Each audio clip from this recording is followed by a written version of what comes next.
It's lucky episode number 13 of the Traders Podcast, here from Courage Pays Better Than Fear Trading. I am your grateful and appreciative host, Jeremy Ritz, fellow professional trader who loves talking about trading, studying trading, practicing trading, all things trading. And I love doing this weekly podcast for everyone out there in the world, the small number of people who take part in this.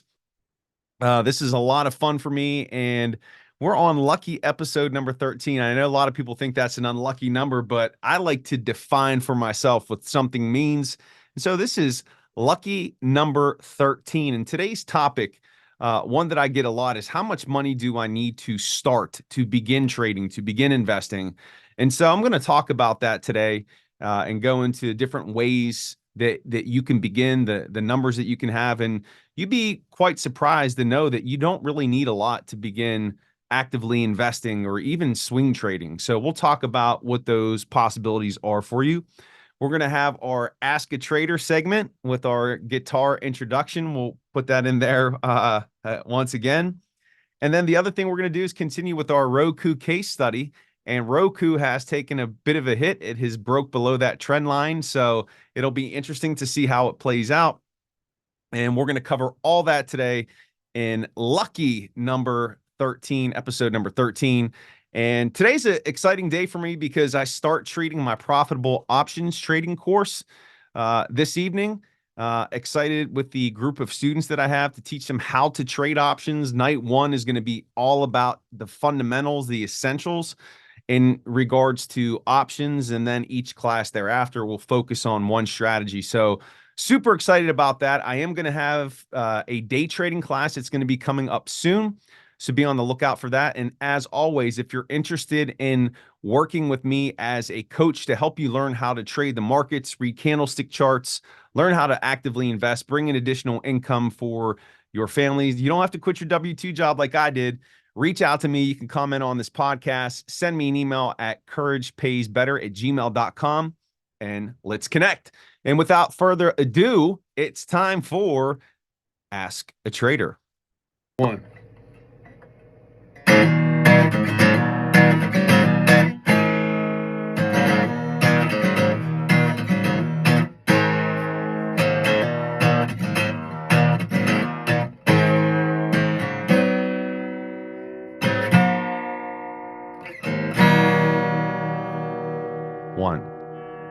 Okay, the Ask a Trader segment here. One of my favorites. First question is, Jeremy, are there any resources that you would recommend to us in regards to learning about the stock market, any tools that you use? And something that I just picked up this year that I never really, I've heard about it, but I've never really looked at or utilized it. It's the Stock Traders Almanac. This is something that I picked up from Mike Jones Investing. If you haven't checked out Mike Jones's work, it's great. He's a no-nonsense guy, lives down in Florida, but he's a big believer in seasonality. He references seasonality in his work. And really what seasonality means is in previous years, how did stocks perform in specific months during presidential election years? And this almanac shows you, based on history, how bullish is a particular day, how bearish is it, what happens on a particular day. It has lots of statistics. It has spaces in there where you can make notes. So I typically just use a notebook to track my trades, but in this, I've been putting my trades in here. So this is a really valuable resource, tons of information, tons of data. If you're a data nerd like me, you can see breakdowns of how the market has performed certain times. It has little record-keeping things that you can use, but this is definitely a great resource. Stock Traders Almanac, check that out. I'm not linking it in the show notes. You can Amazon or Google. It's not that difficult to do, but this is definitely something that I would recommend if you're really into the markets, want to know how stocks typically perform certain times of the year. This is not a good resource. It's a great resource to have. The second question is, Jeremy, what's the biggest event that's going to impact the market that's coming up here soon? And it's next week, and that's going to be the CPI and PPI reports. Those are the inflation reports that we get every month, and they're back-to-back here in April. So we'll get the inflation readings for March on Wednesday and Thursday of next week. That's April 10th and 11th. And that's really going to drive the markets. Now, I just talked about seasonality, the Stock Traders Almanac. April is typically a very strong month for the markets. Now, we've started out April kind of slow.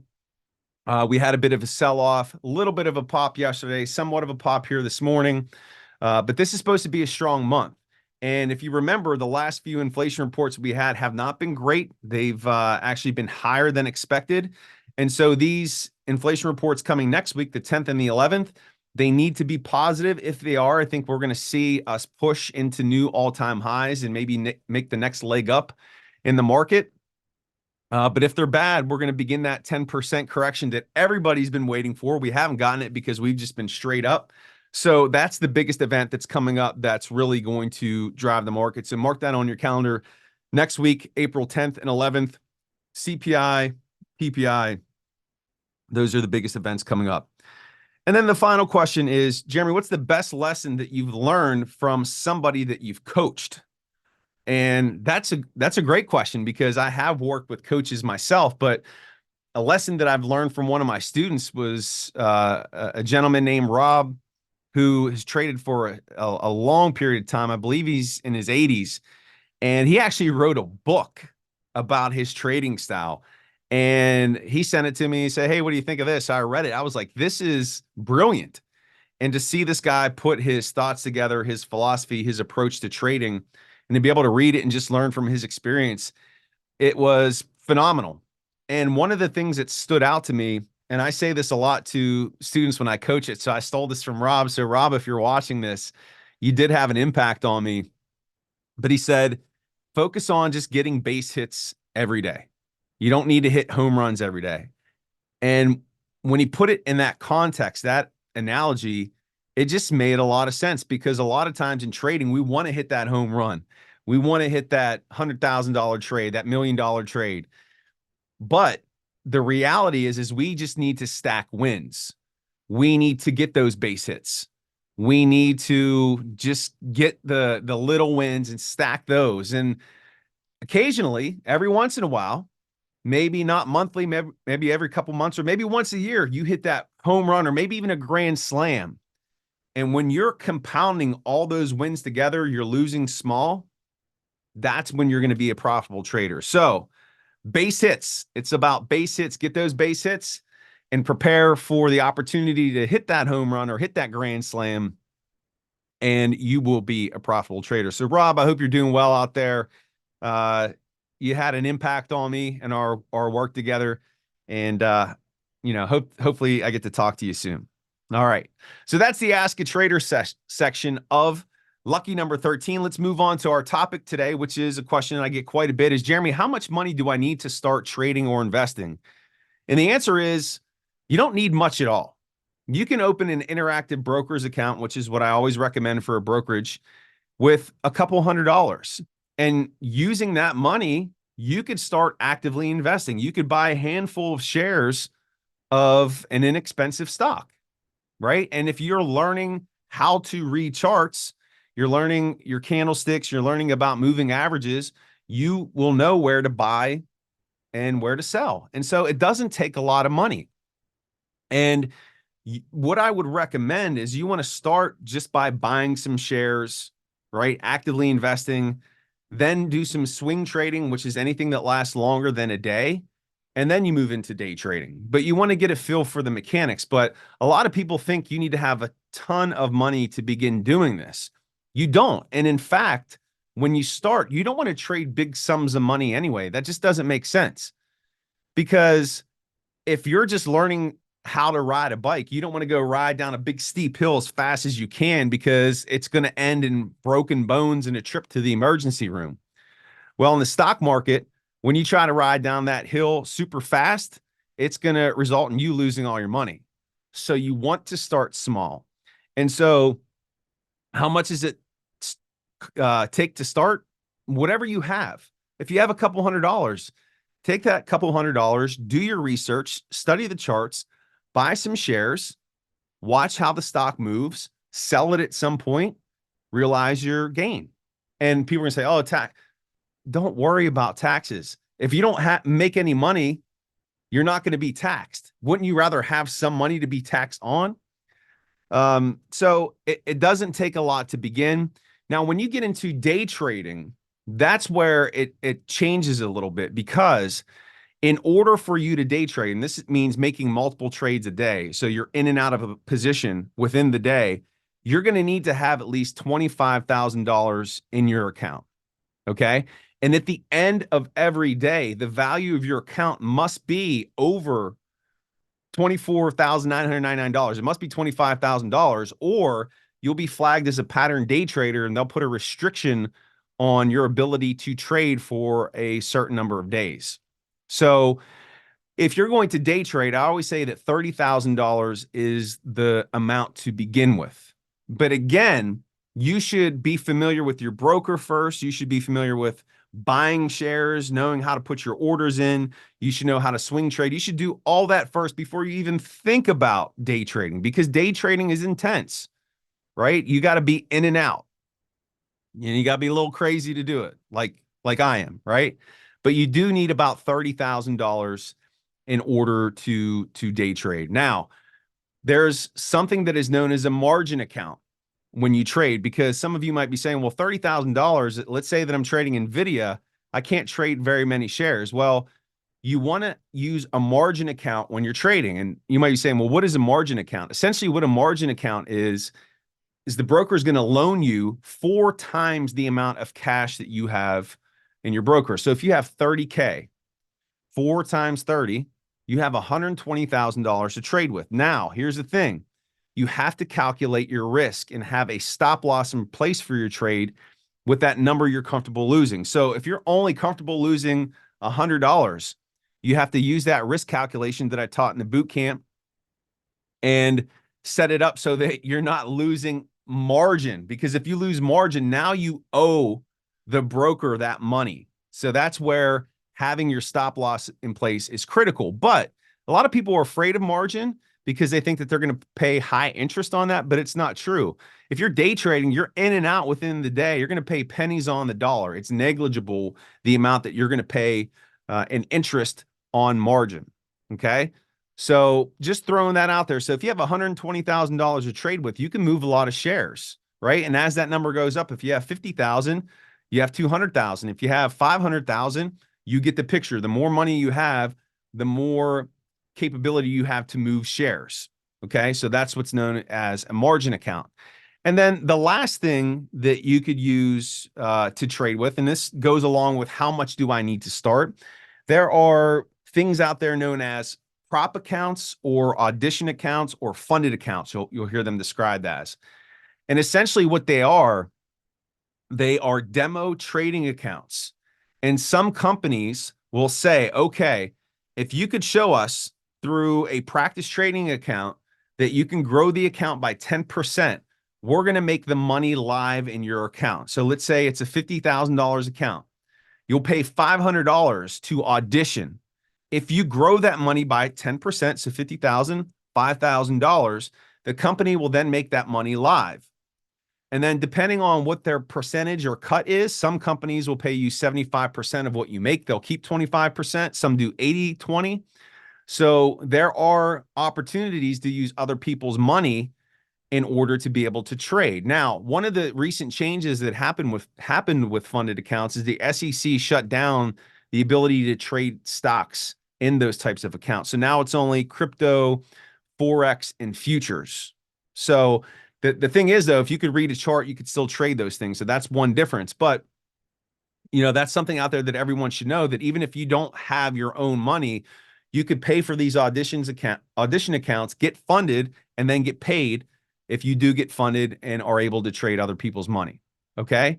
So really, to bring this full circle, to bring it back, how much do you need to get started?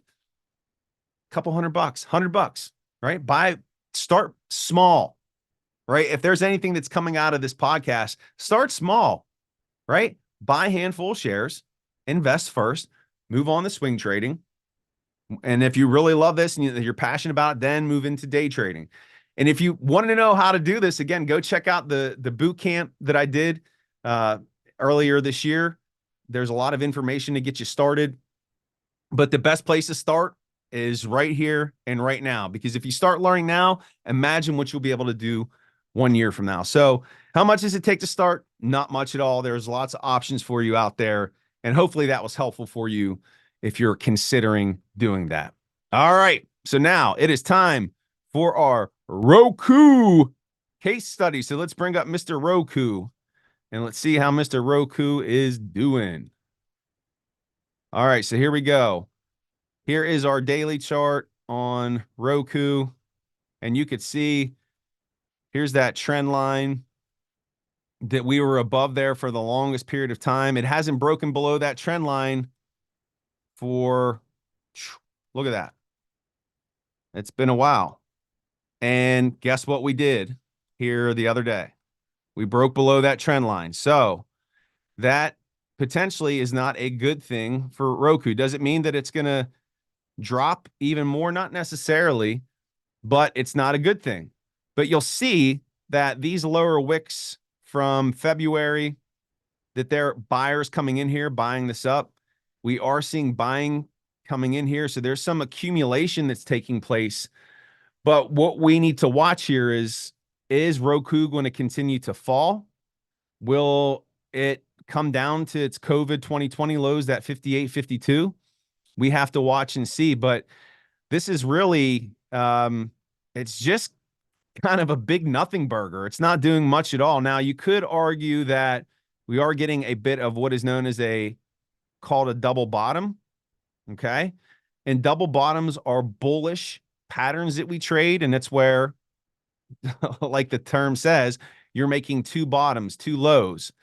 And then the middlemost part of that pattern is known as the neckline. And you can see that's where that most recent high is. And when you close above that, that's a bullish signal that the stock is going to go higher.